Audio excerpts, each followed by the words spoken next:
This is an RFID implant. It can be used for a variety of NFC-related applications, such as unlocking doors, discreetly carrying data, and more.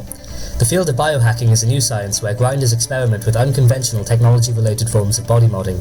This comes with great personal risk to those who practice it, because placing things under the skin via a hypodermic needle or surgical incision can be especially painful, given that public access to anesthetic is banned under Chapter 67 of the Medicines Act of 1968.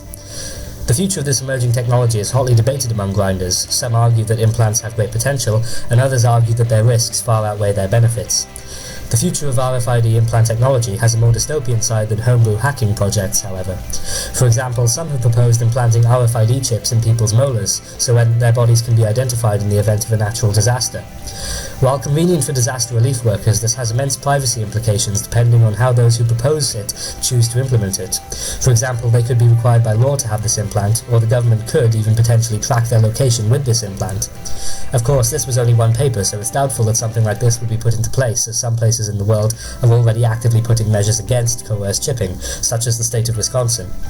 The US company Verichip has implanted FDA-approved chips in an estimated 2,000 people and have 900 registered medical facilities with Verichip readers as of 2008.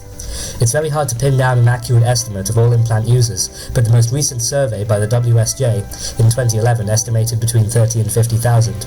These chips allow medical staff to quickly identify patients that are unable to communicate, are unconscious, or have a complex medical history they are unable to recollect. Quote, "These chips store an ID number which corresponds to a record on a Verichip server, meaning that depending on the security of said server, the patient's medical data may be vulnerable. As the common cybersecurity paradigm goes, it's not if it's going to be hacked, but when. A common criticism of RFID implants is that they may one day have GPS, allowing people to be tracked without their consent. I wonder where this has happened before. However, this has been dismissed as generally impossible with current-day technology.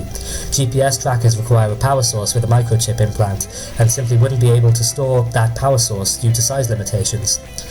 In conclusion, RFID chips are many different things to many different groups. In my opinion, the technology is here to stay for at least a few more years until it is phased out by something more advanced.